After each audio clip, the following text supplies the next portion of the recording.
What is going on, you beautiful bastards? I'm Brandon Sylvia. This is my YouTube channel. Consider subscribing if you are new. So we got a bunch of good gaming news to dive into today. Everything will be listed down below in the timestamp so you can sift through it as you wish. But we're going to kick shit off today with this story that's coming to us from The Verge, coming to us from Tom Warren at The Verge, that says Microsoft will keep Call of Duty on PlayStation for several more years beyond existing deal. Goes on to say Microsoft is committing to keeping Call of Duty on PlayStation for several more years beyond the existing marketing deals Sony has with Activision. Microsoft Gaming CEO and Xbox chief Phil Spencer made the commitment in a written letter to PlayStation head Jim Ryan earlier this year, and it's the clearest sign yet that Call of Duty won't suddenly disappear from PlayStation platforms if Microsoft's $68.7 billion deal is approved by regulators.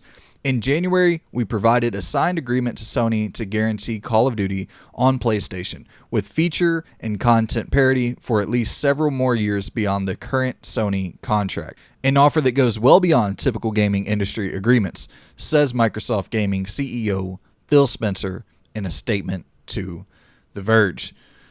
So, that is, the good news, I guess, for PlayStation players. For me personally, just going to be totally honest, I don't really care all that much about a lot of this stuff. I know that there's a huge segment of, I shouldn't even say huge. There is, it is a large segment or a large amount of people who really get into this kind of console war stuff, and they want, their platform to have all the exclusives and nobody else to be able to play it. Like, for one, I own a PlayStation, Xbox, Switch. Like, I really don't care one way or the other. Wherever the games go is where I'm going to play it. But I will say, just in general, like, if exclusives didn't exist at all, I wouldn't be too mad about that. Like, I like the idea of people who went in to buy a PS5, in November of 2020, and they bought the PS5 with the understanding, or at least with the hope, that they would be able to play Call of Duty on that system, for its entire life cycle. And to have that pulled out, have that rug pulled out from up under them midway through the console life cycle, and then be told, oh, well, you got to go buy another $500 console to play this game. Like, I think that would definitely suck for people, because there's a huge segment of people out there that buy Call of Duty games, and they only buy Call of Duty, Madden, FIFA, like 2K. There's a huge segment of people where, if you're watching this channel, it's really unlikely that you're in that group. People who are watching this, people who are consuming gaming sort of content, gaming industry content, and are keeping up to date with stuff, and following reviews and following different sites, like, more likely than not, you guys aren't out there just buying a few games each year, and specifically buying a couple games each year that are Call of Duty, FIFA, whatever. But that crowd, that's kind of what they gravitate towards, and that's what they play, and that's all they play year after year. And so they're not going to be up to date with everything going on in the industry. So when they don't know that, okay, Call of Duty could possibly get stripped from PlayStation platforms in the next couple years or whatever. They're not following the day-to-day industry insight the way that a lot of you are. And so I just think that would suck from their perspective, because they're not informed on it the way that a lot of the people who are, consuming gaming content and gaming media on a regular basis are. And so, I would definitely feel for those people to have bought in at a $500 console and then have their game stripped out from up under them. Would I personally really give a shit?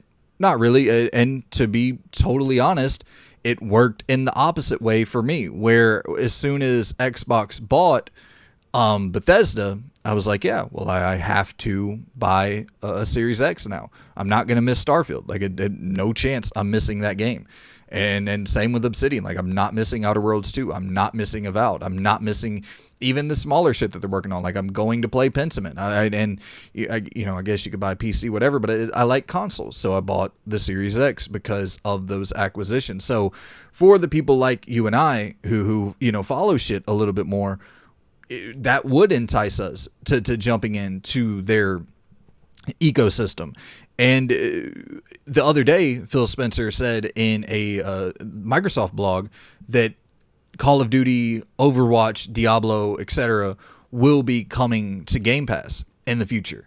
And so that is a very interesting sort of topic to bring up into this conversation as well, because those same people that we're talking about who buy FIFA, Call of Duty, Madden, 2K each year, and they don't really follow the industry, those are the same people who probably have no idea what the hell Game Pass is. Game Pass is like ubiquitous amongst a lot of us.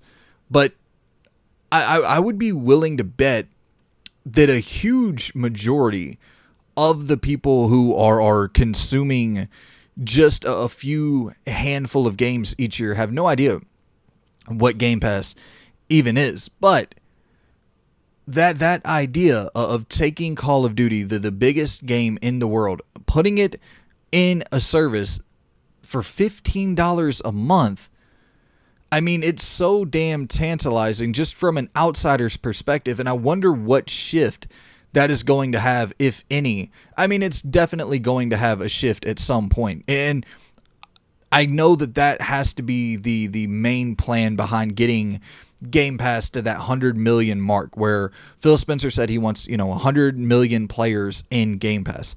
Will they ever hit it? I have no idea. But with deals like that, with bringing Diablo, with bringing Overwatch, with bringing Call of Duty to Game Pass day and date, that certainly improves the chances of you ever getting to that number. The only thing, though, like I'm saying, with those people not knowing about Game Pass, is that name has to become so much more synonymous with just like everyday people. The same way that iTunes, the same way that Netflix, the same way that Disney Plus is. And I guess the only way you can do that is by introducing these new games to your service that are just worldwide juggernauts, such as Call of Duty, such as Diablo. And so it's going to be interesting to follow along with and see how this progresses. And I'm speaking as if that deal is just ironclad and absolutely going to go through without any sort of pushback, when obviously that's not the case at all, with the CMA cracking down and saying, Microsoft has, I think, like 5 days to respond to the concern that the CMA has about them, kind of weakening competition. And I'm not, like I said, not a financial analyst, not a lawyer. There's definitely people like Hogue Law, Michael Pachter, that you should probably go to them for more insight on this. But I was listening to Michael Pachter on David Jaffe's show the other day, and he said that if Microsoft responds back to the CMA, and they say, and Microsoft says that they are planning for, the foreseeable future, however long that may be, however long they write back, that they will be keeping Call of Duty on PlayStation platforms or everywhere else, PC, whatever. And, same with their other games. That is legally binding at that point. And it seems to me like, as of right now, everything is more in the line of a handshake agreement. Even with Phil Spencer talking to Jim Ryan and saying directly to him, like, hey, we are going to keep this deal ongoing beyond the length of the contract. It seems that is a lot more of a handshake agreement. But if Microsoft writes back or, responds back to the CMA and says, hey, we're going to keep Call of Duty, Overwatch, Elder Scrolls, whatever they end up throwing out there on PlayStation for the next 20 years or whatever, year marker that they give out there, then at that point it's legally binding. and they can't go back on that. I think that I picked that up the right way when Michael Pachter was saying that. I hope I'm not misconstruing or mincing words there, but I do believe that was a roundabout way of what he said in that interview. So yeah, it's going to be definitely interesting to keep your eye on. I do think, regardless of any of that, I'm just stoked to see this new initiative of Xbox to really push for that first party software. And there's just so many games on the horizon with Xbox that I cannot wait to dive into. The Fables, the Avoweds, and just I really hope that they're able to get those games out, really support those studios. And I do think there's a potential of like the next generation of gaming, PS6 and Xbox Series fucking whatever. Like I think that Xbox could be in a totally different situation than they are right now, or that I think they're in a totally different situation right now than they were with the last generation, just in terms of PR alone. You're talking about a night and day shift from it's almost the total opposite. Like, PlayStation 5 is in the situation now where that Xbox One was in last generation, and it's like a total switch. And even though sales, PlayStation 5 is still outselling series consoles by a good percentage, but these things take time. The tides, it takes time for the tides to really turn and shift in the favor of the underdog. But I do think you're starting to see that kind of you're starting to see that push happen, and Xbox is starting to climb up that ladder, and it could be if those games start hitting on a regular basis, and that cadence becomes a lot more clear and concise. And I'm not saying a Marvel, MCU kind of phase, plan, outline, or whatever, but if it's something similar where we know that every month, every other month, we're getting a AAA title that we're going to have or we're going to either have exclusive or on Game Pass. Like, you can't really compete with that if you're anybody else. Nobody has, outside of like Tencent, nobody else really has that type of money. And, Amazon and Apple and of course when they start, really putting their damn claws into the gaming space, they could do something similar with the capital that they have. But right now, Microsoft is in a position to strike, and to even with the whole PS5 price increase, and Xbox staying the course and just remaining calm, and like this is interesting to follow along with. And like I said, I'm not a console war guy because I truly do not give a fuck. I don't care about these corporations at all. If PlayStation, because like where I'm at, I've been a PlayStation guy my whole life, right? Like PS1 all the way up, owned all the PlayStation consoles. Love the exclusives, the experience that I have had with those PlayStation exclusives. They, I hold them in such a high regard. But I'm looking at the current generation, and I'm hearing this, 10 live service games and investment in mobile and all these different things, which investment in mobile, I understand that's kind of to fund the games that are, hopefully that would be to fund the games that we love, that maybe don't make as much money as they should. But I don't know, like this is going to sound so hippy dippy, but like the artistic integrity of those, Last of Us, Uncharted, God of Wars, Horizons, like that can't be compromised. And if it is compromised, and if we go into the next generation where we're getting a whole lot less of those and a whole lot more of the live service shit, then I'm good. I have no allegiance to that damn PlayStation console at all. But on the other hand, with Xbox, I never gave a shit about Xbox until they go and they're buying Bethesda, and they have this new business model that I'm looking at, and I'm like, oh, well, I got to get into this because they have so much going on here that I cannot miss out on. And so, like, I don't know. For me, that feels like the only sane way to be a consumer is to look at the industry, find what you like, and just sort of go with that. Like, I don't understand having any sort of allegiance to a fucking box. It makes no sense to me at all. I don't give a shit about those companies at all. I know if Sony drops the ball, if PlayStation drops the ball and they stop making those great, cinematic third-person action adventure games, someone else will fill the void, and I'll just go there. And if they create a new box, I'll go buy that box if they're putting the games on that box that I want to play. It's just that damn simple. And then so I don't understand a lot of the, console warring going on. But also, I do understand you bought you a $500 system. You want to play your damn Call of Duty on that $500 system. That's one of the only games you play. It would suck to have that removed from you. I get that, So I do think that overall that's good news.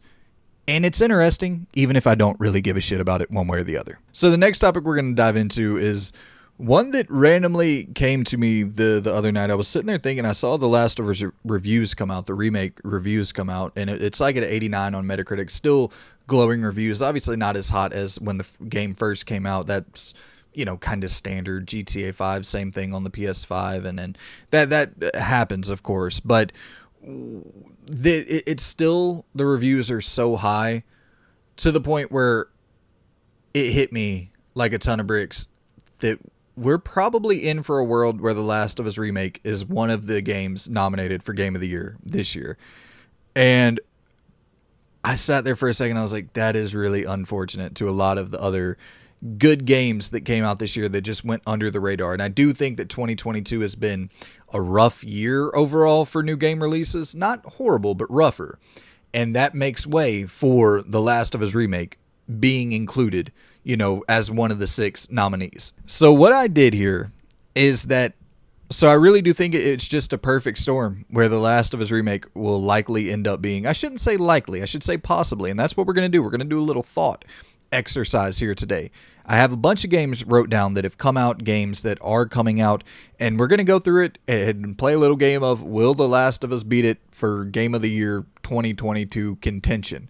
That's a long-winded name of a game, but you get the point. We're going to go through a bunch of games here, and we'll look at them and try to predict if that game could possibly get nominated over The Last of Us for Game of the Year. And all we got to do is come up with 6 games that will be nominated over The Last of Us. So I have my little list prepared here, and we'll keep track of it. I'll keep track of it. We're going to go through and see if we can find 6 games that'll get nominated over The Last of Us. So start off with the surefire locks. Elden Ring is absolutely going to, be nominated. It's going to win Game of the Year unless God of War Ragnarok just does remarkable shit. And Horizon Forbidden West is absolutely going to be nominated as well. So we have 2 locks for sure. Both, incredible games.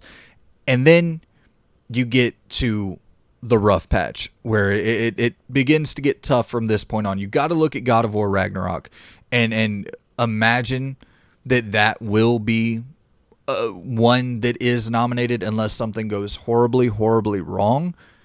So for the time being, let's include Ragnarok on here.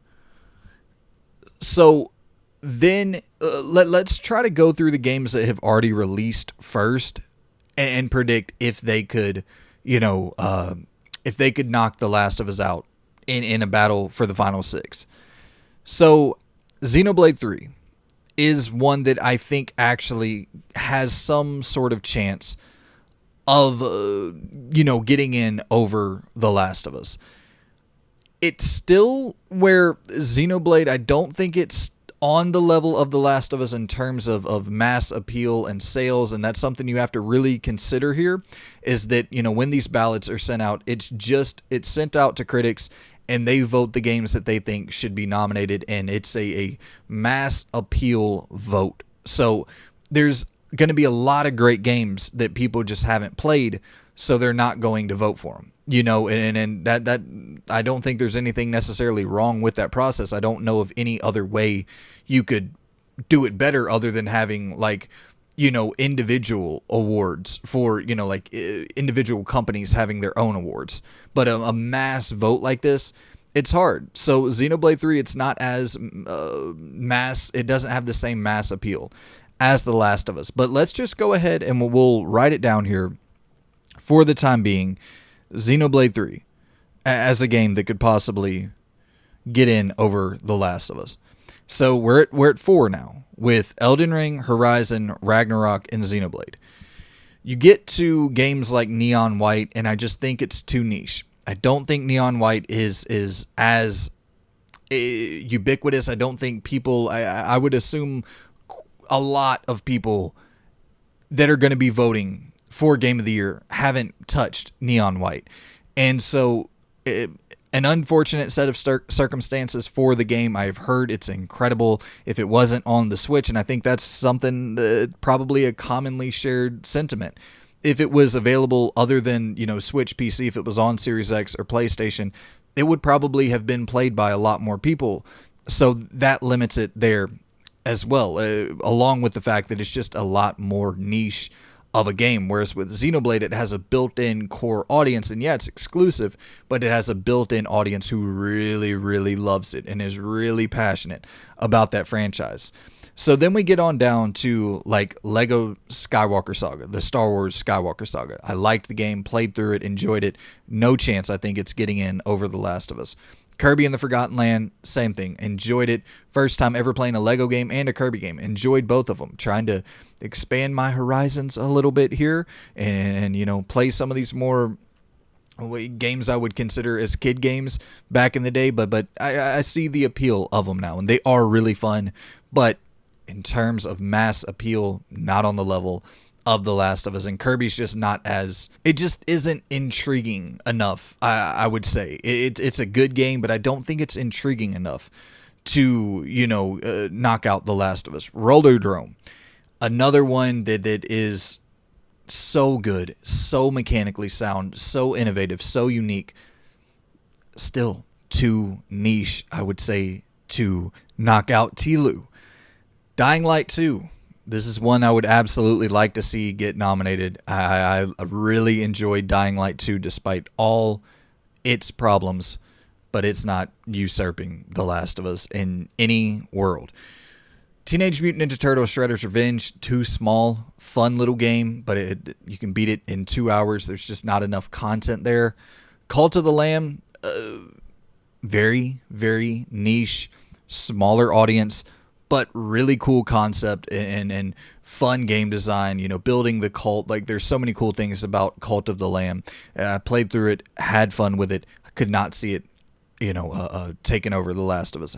As Dusk Falls, a game I absolutely loved. One of my favorite games of the year, bar none. Definitely in my top 5. A game that blew me away. I was not expecting to care for those characters or care for that story nearly as much as I did. A phenomenal story, but not beating The Last of Us. Pokemon Arceus. I don't see a Pokemon game getting in at for Game of the Year. That could be my own bias there, as I don't have any interest in Pokemon, but I just can't see it personally. So we get into the games that are still yet to come. We have Bayonetta 3, and I think that one is possible. So we'll slot down Bayonetta 3 here. Bayonetta 3, I think, could get in. Okay, so we'll say Bayonetta 3 could get in over The Last of Us. So we're at 1, 2, 3, 4, 5 games. We just need one more game to get The Last of Us out, to make it to where it isn't in contention at the end of the year for GOTY. So we go on to Plague Tale Requiem. I think the appeal of Game Pass, the introducing this to more players than would have ever played it before, creates a potential case where it can be nominated. It's going to have to really improve on the format that was the first game. The first game was so sound, so solid, but it's a much smaller scale. And usually games with a smaller scale like that aren't going to get nominated for GOTY. It'll get nominated for indie game. It'll get nominated for narrative. It'll get nominated for these different things, but not for the big dog. And so I would still say probably not. Unfortunately, that's the game that I'm probably, out of anything else remaining this year outside of the Callisto Protocol and God of War, that's probably my game that I'm looking forward to the most. But I don't think it'll uh, usurp TLOU. Gotham Knights, no chance. Gotham Knights, I think, is probably going to be one of the more divisive games of the year. I think a lot of people are going to hate it. I think fans who really get into, like, the comic book lore that's not revolving around the main central characters might find something to enjoy there. But the more I've saw of it lately, the better it's looked. But early on, that game looked really, really wonky, really janky, and just wasn't all that appealing to me in the slightest. And so I would say Gotham Knights has no chance. The only other games I can really think of are much smaller, Grounded or Mario Rabbids, Splatoon 3 maybe. But you're stretching it really thin here with a lot of these other possible nominations that are still yet to come in 2022, unless something just pops out of nowhere and surprises us. Like if Pentiment does what Disco Elysium did, then there is, I think, some world where Pentiment could be in this list over The Last of Us, but it would have to hit that level of Disco Elysium narrative. And is that even possible? You know what I mean? Did Disco Elysium take the wind out of all the other games that are going to follow its sales? When something is achieved at that high of a bar, the things that follow it and are inspired by it, usually, unless they introduce something brand new to the formula, they're not going to quite have that same level of success. So I hate to say this, man, but my final list that I'm locking in for my prediction is going to be Elden Ring, the winner of 2022's Game of the Year, Horizon, Ragnarok, Xenoblade, Bayonetta 3, and The Last of Us Remake. Those are the 6 games that I think are going to get nominated, with Elden Ring being the winner. I really, really hope that the voters don't look at the word remake and take that as a direct similarity, I guess, where if it has the word remake in it, it means the same thing as anything else that had the word remake in it. Like Resident Evil 2 is a remake. Final Fantasy VII is a remake. The Last of Us Part 1, it's a different style of remake. Things were remade. But it's so different. And then I know that most people are aware of that. But I don't know, in a year that's so light for heavy hitter AAA releases, does it even matter? It does a game that it has tons of accessibility enhancement. It has tons of visual enhancements. Very little in the gameplay department. Supposedly some AI enhancements and just overall, quality of life enhancements to the game. But it's not rebuilding something from the ground up the same way that RE2 from 1998 had to be rebuilt. It's not rebuilding something the same way that Final Fantasy VII had to be rebuilt. And then there's just, I don't know, man, there's something different in my head where you have to look at those remakes as almost brand new games. Whereas this, I just don't look at it that way. And maybe that's something, once again, my bias or something, even though The Last of Us is one of my favorite games ever. So I don't know why I would be biased against it. I just think that there's a great version of it available on the PS4 for people to play, and it's a similar enough version to the one we're getting on the PS5. And it's just, without having the combat enhancements, without having anything, without having the factions or any sort of real tangible improvements to the moment-to-moment gameplay. Well, I shouldn't even say that because there are improvements, but you get what I'm saying. I would just hate to see a world where some of these more quote-unquote niche games like Roller Drome or Ollie Ollie or Neon White or even bigger games like Dying Light 2 and Plague Tale or Gotham Knights, like if they're good, I hope that they can get that 6th nomination there and can be. Because I know people think the game of the year, Game Awards, it doesn't matter. It's just a throwaway awards. But man, it really does shine a light. Because I think last year I could be wrong, but I believe Keeley posted that 80 million people watched the Game Awards for 2021.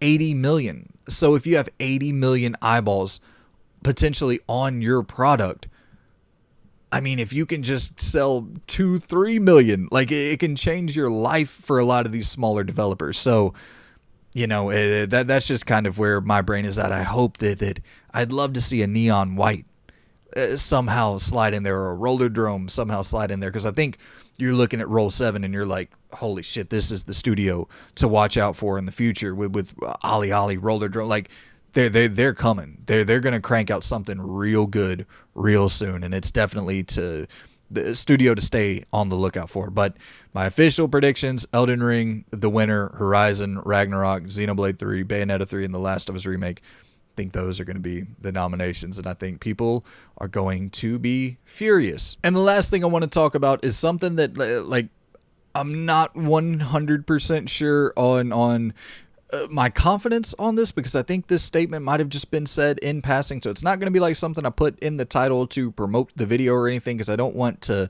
mislead people if this was said in passing in just sort of a roundabout way. But Michael Pachter was on David Jaffe's show the other day. We talked about it earlier, and he said on the show that Rockstar was working on Bully and Midnight Club. And I'll play a clip for you here. Strauss does that with Rockstar. Like, Rockstar has put one game out since GTA 5, right? It's 2013. They have one game, Red Dead.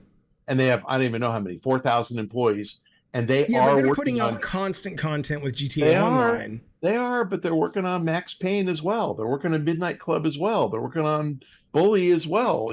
There's a lot of other games coming out, but they're just no pressure because Strauss says make a game that delights consumers. And if you want to hear the full thing, you can go to like the 37-minute mark on David Jaffe's show, and he begins talking about it in that area.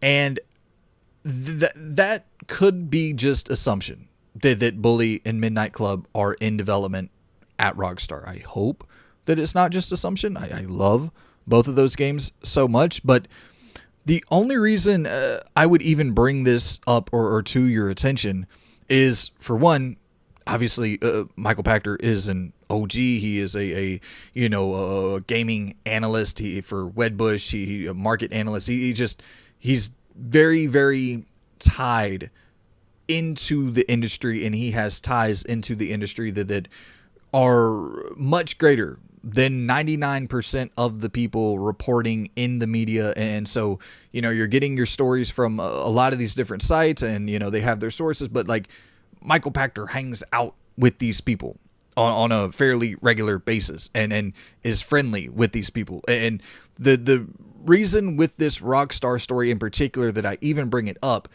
is that he pretty much broke what Grand Theft Auto 6 was going to be. My understanding is it is a mashup of Vice City, San Andreas, Liberty City, so GTA 3, and Europe. And so London for sure. Before any of the media caught on to it. I'm a patron to Sifted, and he has a show called Pachter Factor on Sifted. And on an episode, he laid out what GTA 6's plans were for, these different open world segments that you can travel in between and go to, I think he said London, Miami, and I believe maybe California. I could be wrong on the exact details there, but he broke all of that. And then later that information was corroborated when Jason Schreier did a deep dive on Rockstar and then found out, this is exactly what's going to be happening. You're going to be going between these different open world locations. And as soon as I heard that, I was like, holy shit, like this dude, he called it. And when Shane Satterfield, he was, saying like, this dude, Michael Pachter has the best of the best sources on this type of information. That's what he was saying on his podcast Game Face, and trying to defend him because a lot of people are like, this is bullshit. Because people look at some of the predictions that Pachter got wrong, and they hold his feet to the flame, and it's like, dude, anybody predicting anything is going to get shit wrong. Like obviously, if he's still in that position at his business and you know, relied upon that heavily for his insight, he's often, you know, at least hitting a decent batting average to be in the Hall of Fame, to be getting paid that much and having people rely on him that heavily. You know what I mean? So I would, you know, say the only reason I'm saying I'm not going to put this in the title of the video to exploit this or anything is because I think this could have been just said in a roundabout way, and just sort of a passing comment, throwing it out there, because there has been speculation of Bully and, you know, being remastered or reworked or rebooted. And maybe he just threw that out there as like saying, you know, whatever. You know, Grand Theft Auto has a lot of different games coming out other than just GTA and Red Dead Redemption. But I don't know, man. Like he has real deal insider information. So it's something to keep your eye on, you know, something to keep your eye on, and maybe get your hopes up a little bit, because I can say personally with me and Rockstar, my hopes are like, this is my favorite company, one of my favorite companies ever, you know, and in terms of game development, I don't think anyone does it quite on the level that Rockstar does it. But my favorite era of Rockstar was that PS2 era, when you're just being hit with so much content and it's so solid and so good, but there's so much diversity. You can play a little bit of Midnight Club, play a little bit of Bully, play a little bit of the Warriors, play a little bit of Manhunt, play some Grand Theft Auto, play Red Dead. Like, you just had so much diversity, and I loved that era of Rockstar. So this gives me hope of saying maybe this next gen era we can see more than just 1-2 games from Rockstar. So something to end the video on with a little bit more optimism, a little bit more hope to you know, to hold you over if you're a huge Rockstar fan like I am. And yeah, but like I said, take it with a grain of salt. I don't know if he was super serious about that comment, and it could have been just something he threw out in passing, but something to look at a little bit there. But that's going to be it for me. A lot of rambling today, but I appreciate you all for stopping by, for tuning in. And as always, drop the video a like if you liked it, subscribe if you're new, and shoot the breeze with me in the comments if you have any thoughts about any of these topics. What are some Rockstar games you would like to see revived? Would love to hear that from you in the comments below. And until next time, guys, I will see you all soon. Goodbye.